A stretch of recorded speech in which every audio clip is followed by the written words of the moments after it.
Okay, so we were looking at codecs, and I think we have seen a couple of initial codecs that were used.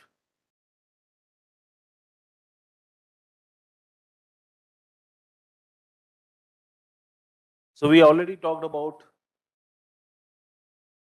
church work, Goldman work, cross work. Last time I showed you how the Reed-Solomon code was used. Some of them here, next one, they involve some sort of, you know, rewritable stuff also, some sort of, how to track a file and so on. So how I am dividing all the codecs based on which kind of code they are using. So already we talked about Reed-Solomon code. I'll show you one or two more which are using Reed-Solomon codes. In fact, there are uh, around 6 or 7 papers which are talking about using Reed-Solomon code for DNA data storage.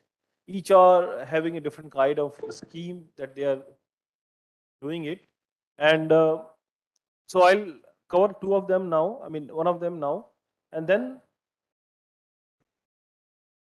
in fact, rather, I will just show you. Uh, Next, another scheme in 2016 was an interesting one where they talked about DCH code and Reed-Solomon code combined. So both of them combined. So that is a much better one. So I'll talk about that. So basically, in that case, I have to tell you what is BCH code as well, right? So that you can see these connections. Okay. So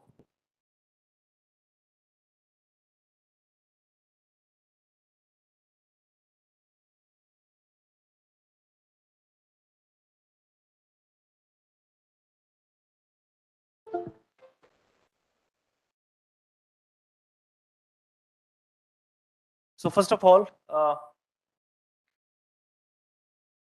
as you know, in 2013, this was the paper by Goldman. Immediately, many group started working on this idea of DNA storage. Microsoft, in fact, I think Goldman gave a talk at Microsoft, and Robert Grass gave a talk also at Microsoft. I mean, who was from Europe, who has described, I mean, who has done the early work which involves Reed-Solomon code storage. So, Microsoft tried to develop the whole system, and I think I have shown you how they've used Hamming codes initially, right, for a fully automated system. But this paper is a little bit before that, a DNA-based archival storage system. So Karen is she is the main leader here, and of course under her leadership, this work was done. So here also you will see that from the point of view of codec, they're not worrying much, but actually they are trying to develop the full system as such. How do you build the full system? Because there are machines involving synthesis machine, sequencing machines, and so on. But still, the system they have shown that it is working fine under certain conditions. So here is their idea that data is coming from one side in this picture, as you can see. DNA synthesizer machine is used to synthesize the DNA. Okay, now this DNA is stored in some sort of DNA storage library, where each of these circles, you have a DNA pool. Okay, some amount of DNA. Now, when you want to reconstruct the file, take the DNA and you put it into PCR thermocycler. What is PCR thermocycler? In fact, I will show you this. What is PCR? I will explain to you about these biological terms. PCR means polymerase chain reaction. It's a beautiful technique. The person who invented is got a Nobel Prize actually. This technique makes a photocopy of DNA. You can think of so the one strand of DNA, and you can have billions of strands of DNA. Copy of it in with a combination of heat, okay, and some other small reagents. So basically, something very powerful technique that because suppose you are investigating some site, you extract small DNA, and that may not be sufficient for you to do the experiments. So you amplify the DNA. Okay, you have a lot of billions of millions of copies, and then it is easy for you to do the experiments. So this PCR was very, very important, and in most of the biological labs, PCR is a very, very common thing. So now this PCR thermocycler, I think you can also buy if you want, and it's not very difficult thing. And the concept is also very easy. I will talk about it, how this PCR works. Sometime I will show you the animation. Nowadays, all these animations are available, right, where I can show you bit by bit what happens, okay? And so once you have this DNA, you can put into the DNA sequencer to read it. DNA sequencer, remember, is a machine for reading the DNA, and then you from the software will be sitting there, which will do the decoding part depending upon what was encoded. So the codec will work there.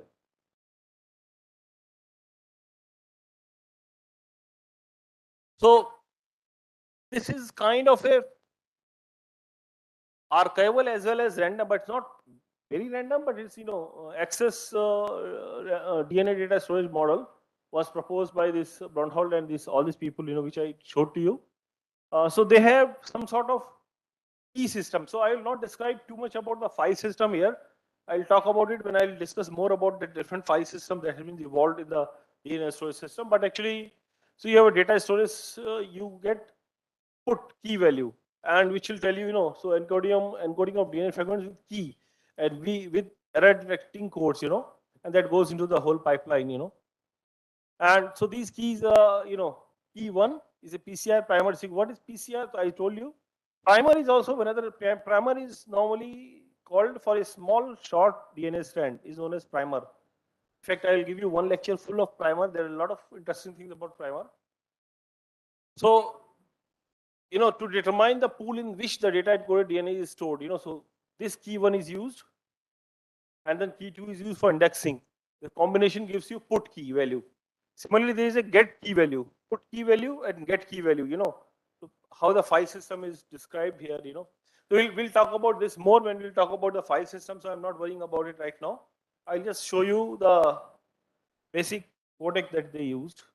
And of course, there is a chunk architecture. You can see that how they have arranged the chunk architecture. So basically, there is a research opportunity at each level. If you want to design a file system, how it will work, and so on and so forth, couple of work is there on that as well, So this is the write process performs put key value, and the read process performs get key value on a DNA library, returning a value, So there is a biological implementation of it for encoding and decoding both, right? So I think I'll talk about it more in the file system, so that I think I need to cover some of the biology there. So now in terms of codec, as you know that at that point of time, this was a famous codec by Goldman, Huffman encoding, and then this rotation encoding, right? Goldman coding, right? So non-home polymer string map, that you can get non-home polymer strings out of this. So this was available ternary to ACGT. What they have done in a similar line, what they have done. So there is input nucleotides, okay. So the whole stream of ACGT is divided into strands. Each strand contains a payload. Payload is actual data from the stream together with addressing information to identify the strand and primer targets necessary for PCR and sequencing. So these primer targets are used in PCR and sequencing both. Okay. So I'll talk about it more. What is primer, and when we talk about sequencing. Anyway.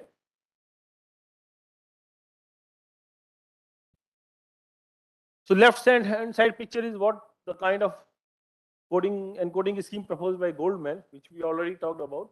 So here, what they are doing, so they incorporate redundancy by exclusive OR of two payloads to form a third one. So basically, there is a one payload of DNA strand, another payload of this DNA strands, and exclusive OR. Now, how do you define exclusive OR on the strands? ACGT. I mean, you can have a lookup table kind of thing. Okay, this combination, this, or you can think simply in terms of, you can assign everything as 2 bits, 0, 0, 0, 1, 1, 0, 1, 1, and then you can do the exclusive OR based on that, right? So a table kind of thing can be maintained, right? So any basically two, so basically we have A, so one strand, another strand, and the OR of this. So if you have two of them, either this or this, or this or this, or this or this, you will be able to get the data, right? Because two of them will be sufficient to give you the complete A and B. okay, to recover the third. So this is that basically the XOR encoding that was used here. So in terms of codec, so I would say that this is kind of,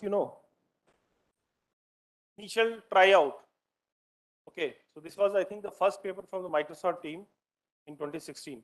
The earlier paper which I told you, which was a bit latest actually, when we talked about automated, where they use Hemming code, that is a bit later on. This is the early version, so just after that work done by the Goldman, they tried something like this, and after Goldman work, there was a paper by, Robert Gross about this Reed-Solomon code, and then this paper they have used, where they tried to develop a system which will work, using this key business and of course the simple codec. They are not worrying much about the density, of course. I mean, they have calculated how much is the density and so on, but just to say that okay, it is working fine. Okay, that is the main focus of that paper. Anyway, so another paper which uses Reed-Solomon codec is a recent one, 2 years ago. Again, Robert Grass. This guy is doing a lot of interesting work.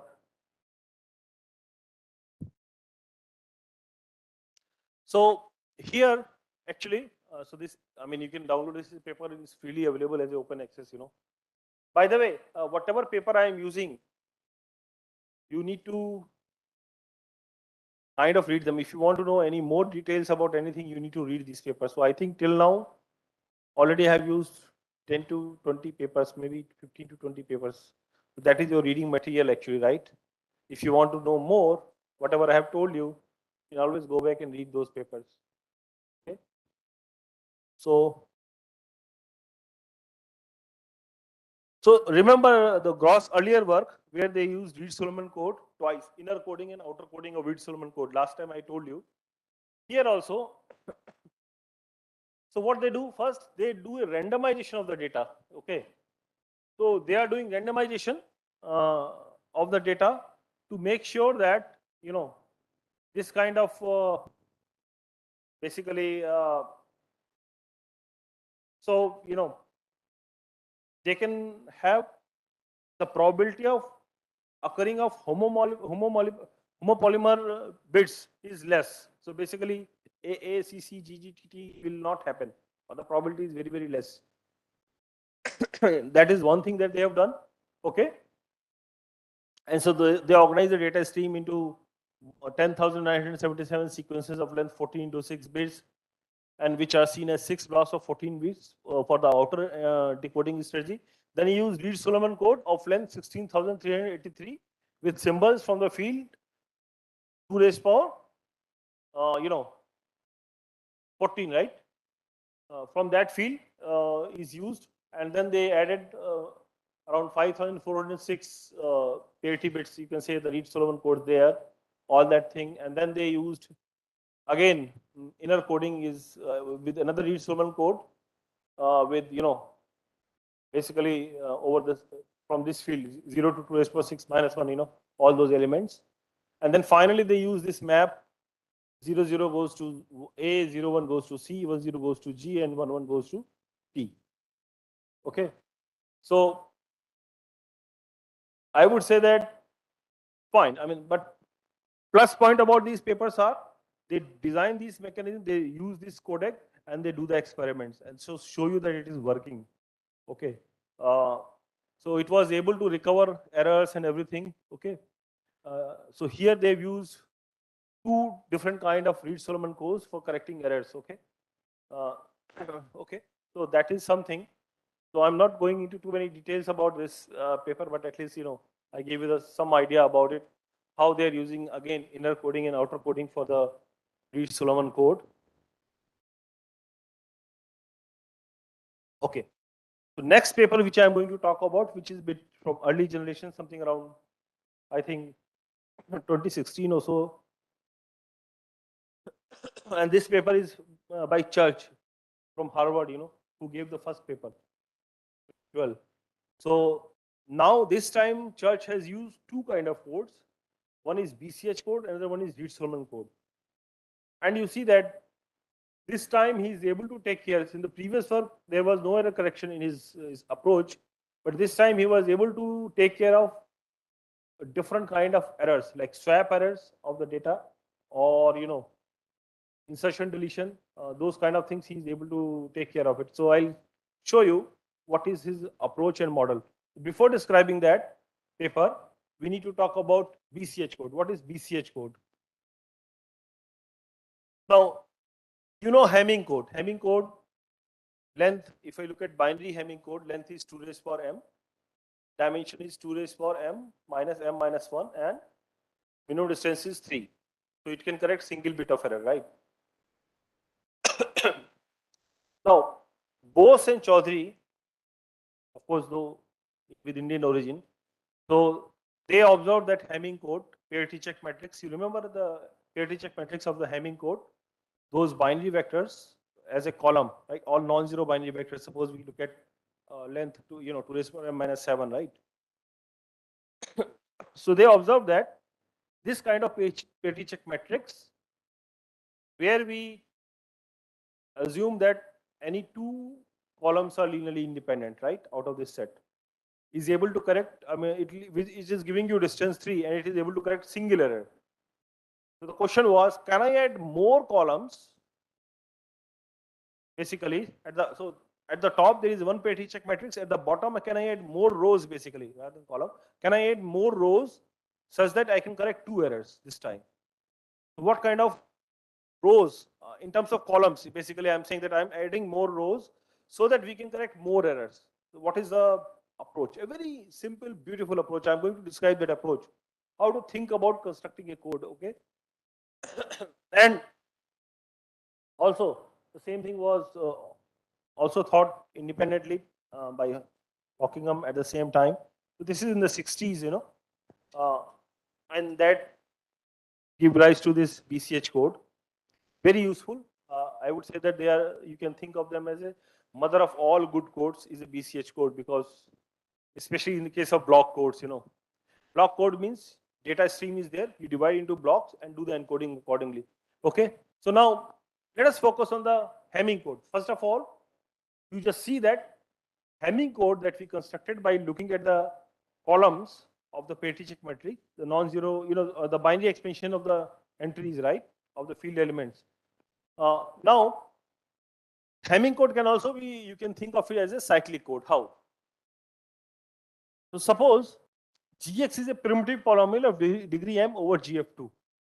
Gf2 is a field with 2 number of elements, and Gx is a primitive polynomial of degree m. What is primitive polynomial? Primitive polynomial is a polynomial which is having roots as a primitive elements. Right? What are the primitive elements? Primitive elements are those elements of the field which has order q minus 1.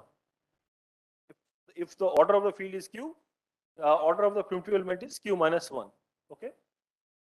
Then you can reduce everything Gf2x modulo Gx. It will give you a field of order 2 raised power m. Right. I've shown you in previous slides examples when we took x square plus 1, we were in trouble. Okay, we are not able to make it field. In the multiplication table, there was a problem. But when we take x square plus x plus 1, we will get field with 4 number of elements. Okay, so you can try again by taking two different polynomials, x square plus x plus 1, which is primitive, which is irreducible over the ground field. And then you are getting the all 4 elements of the field with 4 number of elements. But when you take x square plus 1, which is this is reducible, so you don't get field. So here we are saying that it's a primitive polynomial, so obviously you will get all field elements 0, 1, alpha square up to alpha raised power 2 raised power minus 2. Okay. Now each element can also be represented by the binary m tuple. So when we want to construct the parity check matrix, I am just writing all these elements. Essentially, what does that mean? There is a binary expansion of 1, binary expansion of alpha, binary expansion of alpha square, and so on. Right. I have shown you this in the Hamming code example if you try to recall. So this is our parity check matrix. Now, as soon as I put H in this form, you remember, because of the nature of parity check matrix, X belongs to C. C is a code. So X is a code word in C if and only if HX transpose is equal to 0 by definition, right? HX transpose is equal to 0. So if I say that C0, C1, C2, Cn minus 1, I mean whatever is the length, right, is a code word, right, of C of this Hamming code, provided HC transpose is equal to 0. H times C transpose is equal to 0. That means C0 times this plus C1 times this plus C2 times this and so on. Whole sum will be 0, right? So you will get the linear combination, everything will be 0 because of Hx transpose is equal to 0. X belongs to C if and only if Hx transpose is equal to 0. So we get this, something like this. So C is all code word such that this quantity is equal to 0, right? By definition of the Petri-Check matrix, I am not doing anything else, anything new. H is a Petri-Check matrix of the code. So C is a code word of C, the Hamming code, if and only if Hx transpose is equal to 0. So H has a special kind, 1 alpha, alpha square like that. So we will get C0 plus C1 alpha plus dot dot dot Cn minus 1 alpha square minus 1 is equal to 0, right? That means this polynomial Cx. So whenever you know Cx is a polynomial from the code word, right, has root alpha because C alpha is equal to 0. Now Gx is a primitive polynomial. Okay, Gx is a primitive polynomial means it is a irreducible polynomial. Obviously, all the elements are primitive elements, and also this is a minimal polynomial. I mean, it's the polynomial with the least degree. So we know that alpha is the root of Gx also, right? So that means Gx will divide Cx. Okay, because you know Gx is of minimal degree, having alpha as a root. Okay, and Cx is another polynomial with alpha as a root. So Gx divides Cx. That means Cx is a multiple of Gx. Therefore, Cx is generated by Gx, and hence it's a cyclic code. So Hamming code is a cyclic code because of this trick, right? Any question? Yeah. Yeah. So I've written n here. That is whatever length it is. Yeah, same length. Yeah. N is equal to 2 raised power m minus 1. Right? That is the thing. Okay. So now what happens? So Cx is a cyclic code. In fact, all binary Hamming codes are equivalent to cyclic code. One can show that. So for example, if we take Gx is equal to x cube plus x plus 1, G of 8 we will get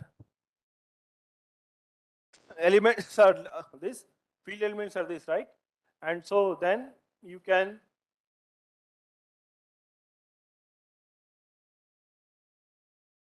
write down everything like this, right? H is equal to binary expansion, you get the Petri-Check matrix. I'm taking here is M as a special case, right? So I'm only getting up to how many columns are there? 7, right? 7 columns. So once you have H, you can find G and so on and so forth, right? All that business I leave it. So basically, construction of Gx is an important thing. Once we have the generator polynomial Gx, we can get everything about the code, right? Now I will show you how to construct the generator polynomial of a BCH code. First of all, what is BCH code?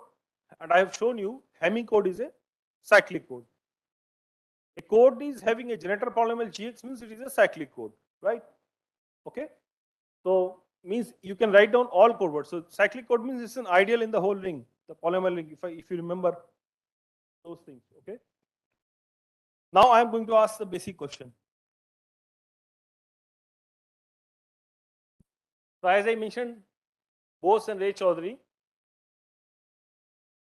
I mean, you can see that Professor Ray Chaudhary was in Calcutta and he moved to US when all these things happened, right? So, so basically, binary BCH codes are a generalization of cyclic Hamming codes. How do we generalize the Hamming codes? So remember what we know for the Hamming codes. Gx is a primitive polynomial. C alpha is equal to 0 if alpha is the root of Gx, right? The corresponding Petri-Check matrix has columns corresponding to all non-zero powers of alpha or all distinct non-zero m tuples, right? This much we know. So let us start with this. I'll take a special case of the Petri-Check matrix. Field with 16 number of elements I'll take. So m is equal to 4. So length is 15. 2 raised power m minus 1 is 15. n is equal to 4. So parity check matrix, you write down all 1 to up to 15 and write down the binary expansion, right? These are all columns of the parity check matrix. Okay. Now my job is to generalize this. Okay. How do I generalize this?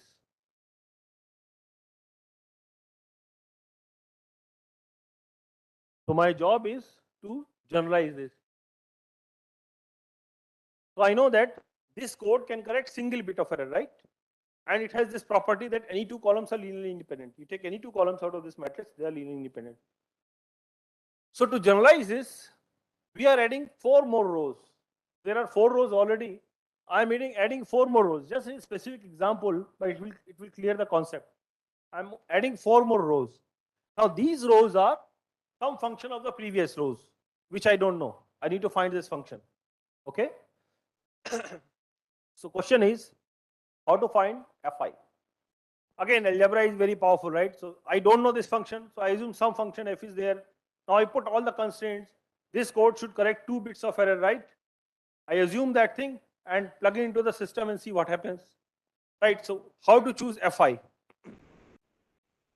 That is the question, right? What is this function?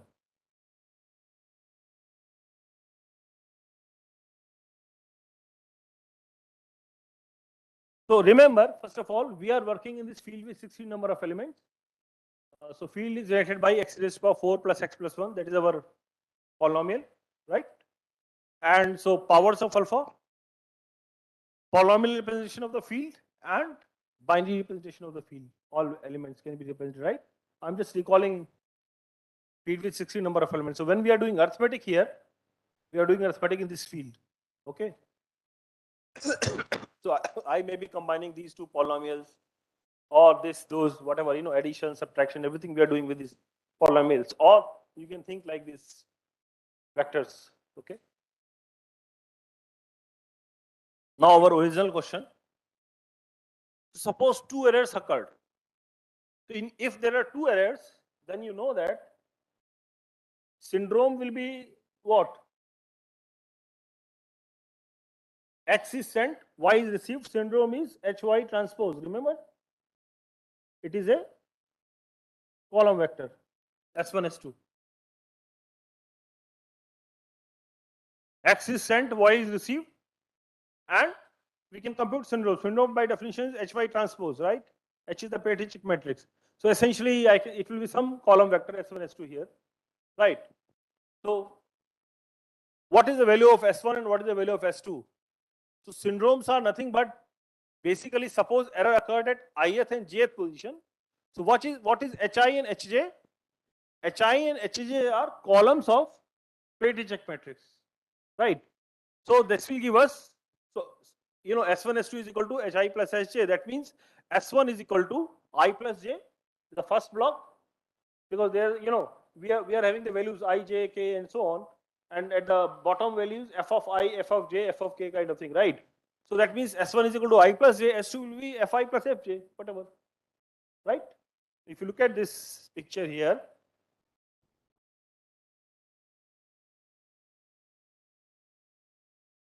these are the columns, So this could be I, this could be j, or this could be I, or j could be somewhere else, right? So ith column will be IFI and jth column will be JFJ, right?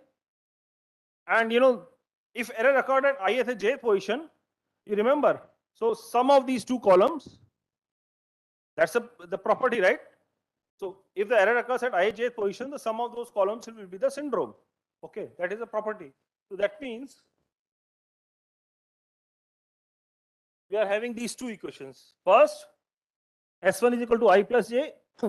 Second, S2 is equal to Fi plus Fj. So S1, S2 we know, it is given to us. We computed the syndrome. We found some S1, some S2. Right? What is unknown here? F. I need to find F. Now you see how easy it is. Remember, these system of equations are over field with 16 number of elements. Everything is an element of 16 elements. How do we solve?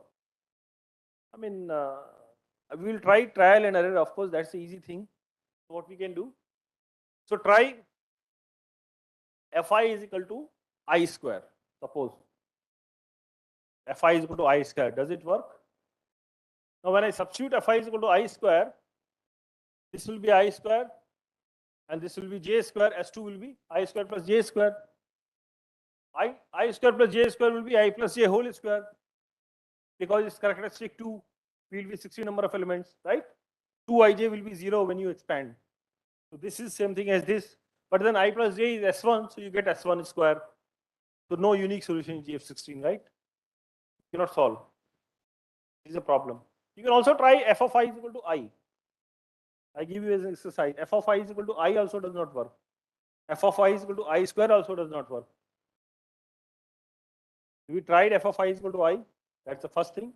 Try f of I is equal to I square. Second thing, both these cases are not working. So then we try next thing, f of I is equal to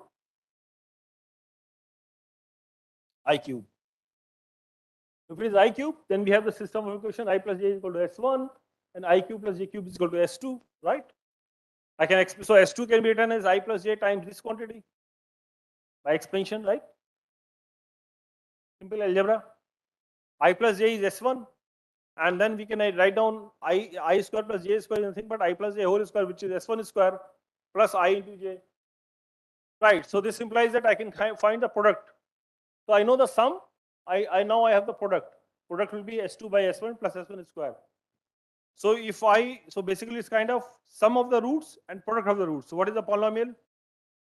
Polynomial will be x plus I into x plus j. Right.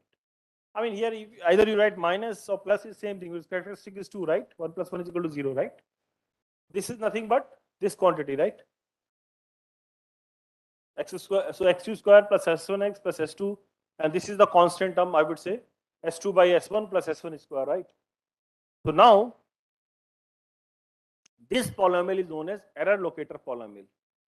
Remember, I and j is unknown to us, right? Error occur at these two positions, I am assuming, right? So if in the decoding, this will be very useful.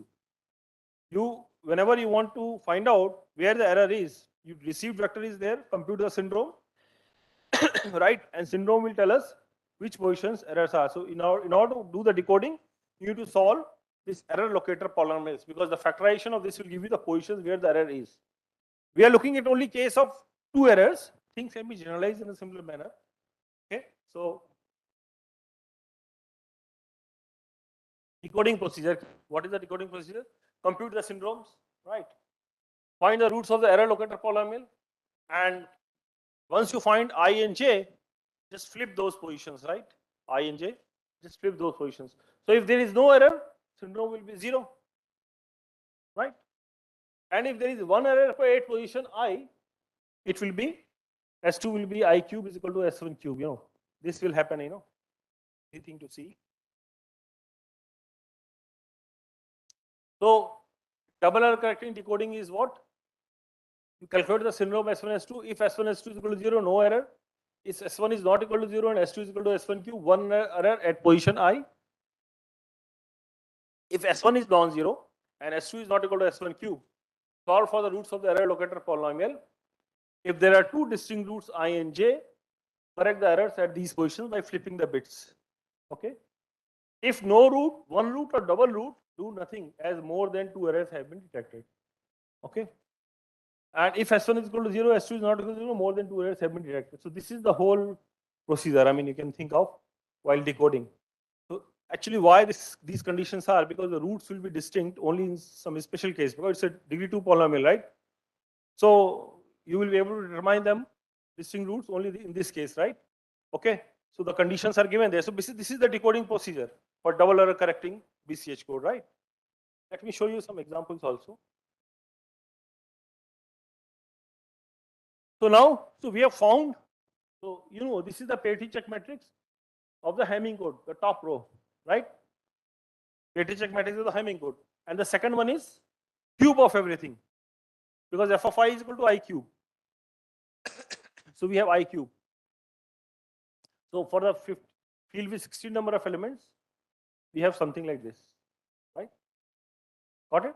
I mean, you need to remember that when we compute these things, everything is with respect to the The polynomial that you are taking it, the irreducible polynomial, right? So that you can calculate everything.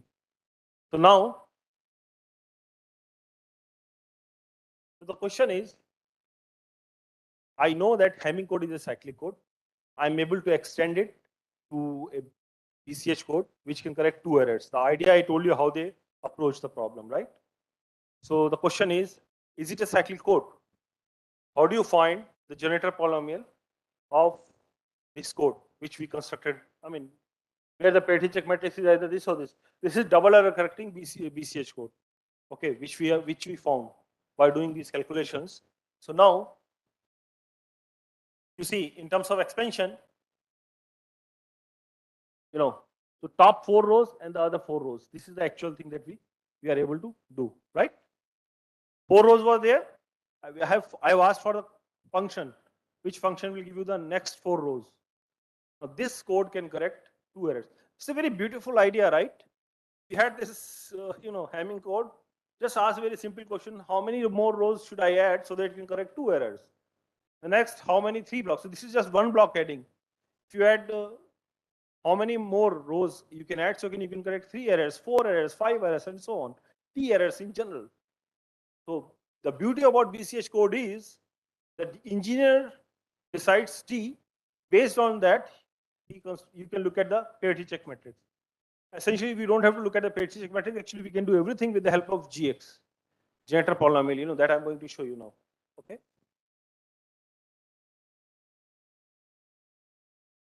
Now, remember, HC transpose is equal to 0. If C is a code word, SC transpose is equal to 0 by definition. Previously, we saw in the case of Hamming code, if C is a code word, then C of alpha is equal to 0, right? If C is a code word, then C of alpha is equal to 0 in the case of Hamming code. Now, in this case, because there are two, one row is one alpha, one row is this. So one row is this actually, and another row is this, right? So H X transpose is equal to 0 if X belongs to C, right? Or basically, I am saying we are writing C actually here. Or what is C, right? So C belongs to C means SC transpose is equal to 0. So that means this into 0, this is equal to 0, and this block is equal to 0, right? So we are left with basically C alpha is equal to 0 and C alpha cube is equal to 0, right? Because the second thing is just cube.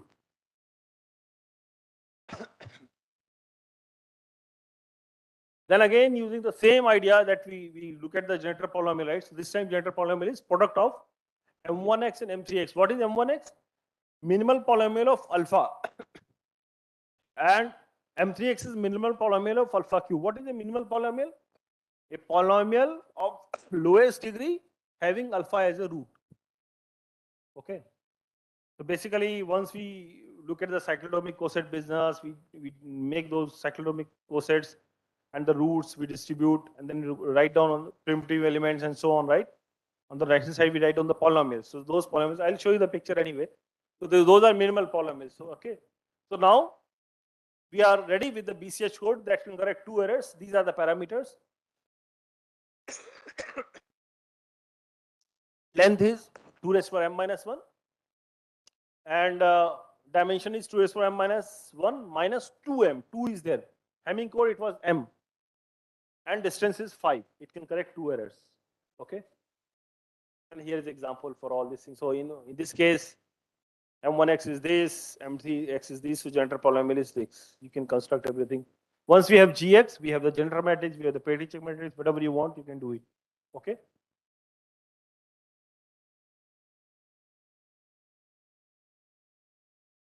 Now let us see the decoding part.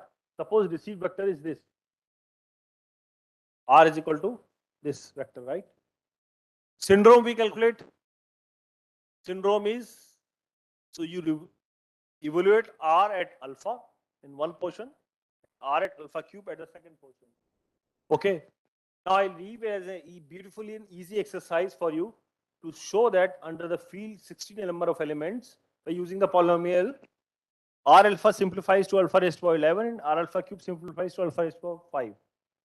How do you find R alpha? You just write down the polynomial from R, Rx, and just put x equal to alpha, right? And similarly the other case. And then you show that it is R alpha raised to 11. Normally when I teach coding theory, I teach these things also, but I'm right now giving you as an exercise so that I can ask, right? And obviously you can find these things in my other video lectures if you want, I have discussed these things there. So now you have this, right? So once you have this syndrome,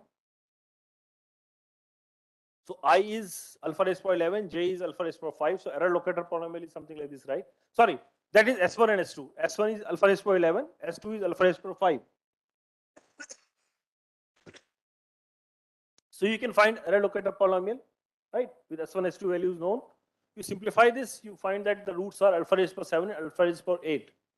That means you flip these two bits, this and this is 1, 1. That's the receive vector. That is how you do the decoding, right? Two error correcting code, BCH code, okay?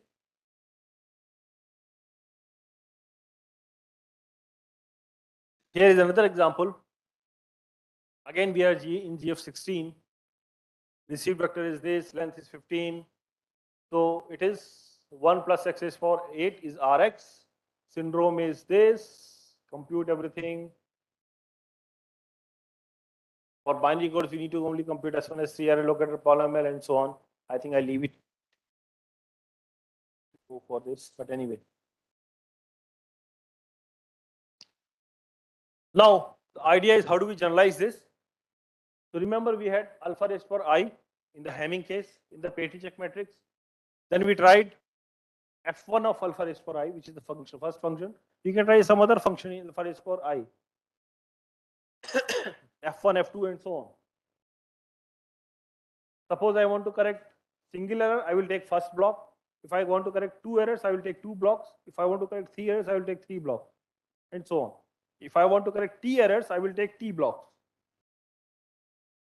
Then jitter polynomial will be also product of all those things, right? Minimal polynomials of 1, 2, 3, and so on, right? So if each additional function is chosen appropriately, we should be able to correct an additional error for each function added, right? This kind of choice essentially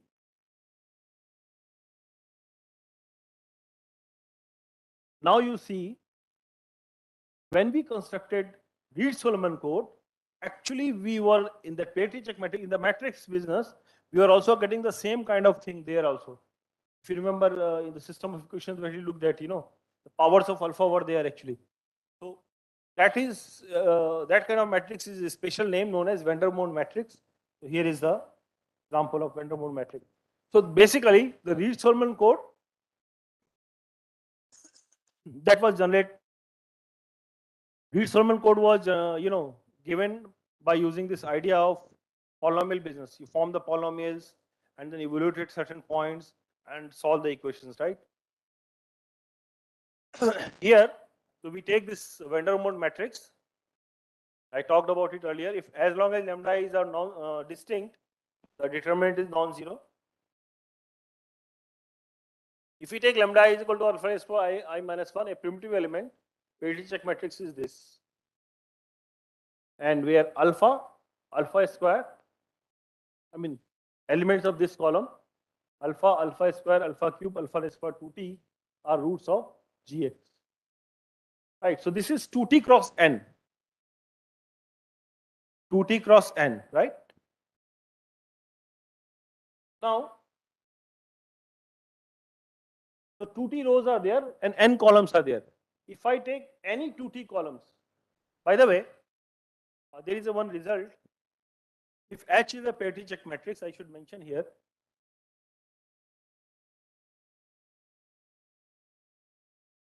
If H is a Petri-Check matrix of a code, right? And suppose D is the minimum distance of the code, then any, or I would say that any D minus 1 columns of H are linearly independent. This is a result of coding theory. I am not proving it, but of course you can think of by using the definition Hx transpose equal to 0, you can observe this result. Okay. So now here since any 2t columns are linearly independent, actually we will get the petty check matrix as distance at least 2t, more than 2t, right? Because of this result, right? So distance is at least 2t. So if I take any 2t columns out of this, and I can construct the code basically by looking at the parity check matrix. Okay.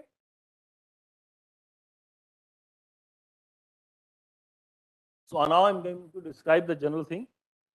T is a NK query cyclic code with generator polynomial GX. Alpha is an element of the order n in this, and device queries for m minus 1. If Gx is a molic polynomial of smallest degree such that alpha raised for b, alpha raised for b plus 1, dot dot dot, alpha raised for b plus delta minus 2 are among its root. C has minimum distance at least d, known as design distance. D delta is known as design distance.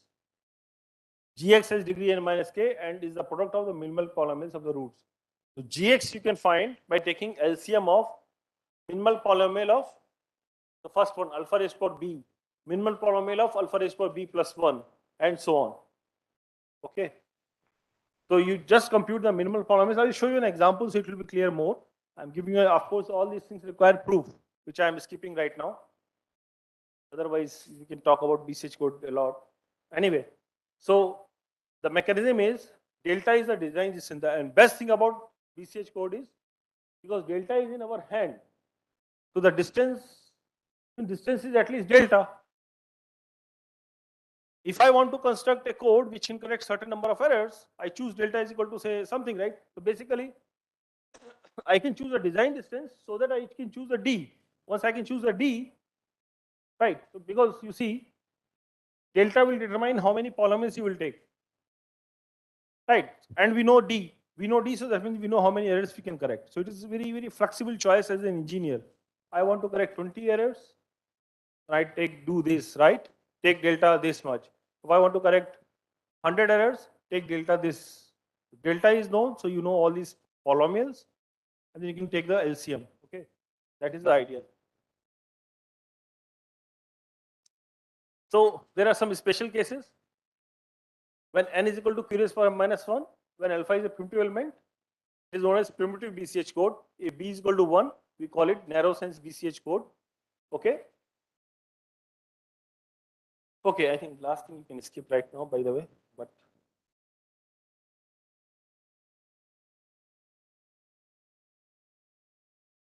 now look at this construction. So to construct a T-error correcting query BCH code of length n, find an element alpha of order n in this, where m is a minimal. Select 2t consecutive powers of alpha starting with alpha raised to power b, point gx, which is the LCM of minimal polynomials for the powers of alpha.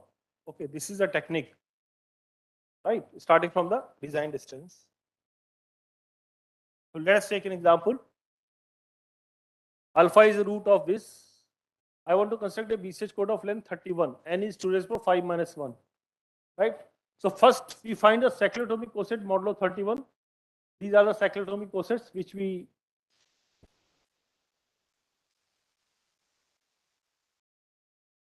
told you how to construct cyclotomic cosets. Once you have the cyclotomic cosets, you can write down the polynomials, minimal polynomials by taking powers and, for example, in the C1 case, x minus alpha raised to power 1 into x minus alpha raised to power 2 into x minus alpha raised to power 4 and so on. Right? Will give you m1x and so on. So these are the polynomials of each of them. So this is minimal this m1x is minimal polynomial of alpha. M3x is minimal polynomial of alpha cube. Right? Next one is m5x is minimal polynomial of alpha raised to power 5 and so on. Right? So those minimal polynomial of these powers of alpha we have. Once you are able to do this, T roots, depending upon choice of T now, you choose roots of Gx, you can take alpha square, you will get m1x. Code is this. If T is 2, you know, 2T. 2T consecutive powers of alpha we need to take. Remember? 2T consecutive powers of alpha. So if T is 1, we are taking alpha square. If T is 2, we are taking alpha square, alpha cube, alpha 4. Right? And the corresponding minimal polynomial is LCM. Like that. we get the corresponding code. Once you have GX, we can get the whole thing, right? I think, yeah, that's all for the BCH code. So normally people are lost in minimal polynomial, primitive polynomial. What is minimal polynomial? I should again rephrase. Minimal polynomial is a polynomial, right, of lowest degree having alpha is as its root. That is known as minimal polynomial, right? Primitive polynomial. Primitive polynomial is a polynomial which is having its root as primitive elements. So normally, so primitive polynomial could be minimal polynomial also, right? That is a possibility. Okay. But every minimal polynomial may not be a primitive polynomial. Okay. So these are relations. People are confused here. So a lot of questions can be asked here, all kind, right? So essentially, if you have to construct a BCH code, what we need to do? Choice of delta, B, whether it is narrow sense or not, and then look at the powers of alpha. So T is in our hand. How many errors I want to correct? Look at the 2T consecutive powers of alpha. Find out the cyclotomic coset business. Find out the minimal polynomials. Once you have the minimal polynomials, then you have to take the LCM of them to find the generator polynomial, depending upon how many powers we are taking. Right. That is a. So now people, what they do, they build a system which has all these operations inbuilt, right, and tackle all your thing, right. That's what people do, right. So I think thanks a lot. I think next class we'll talk about a few more things. Time is over, right? Anyway.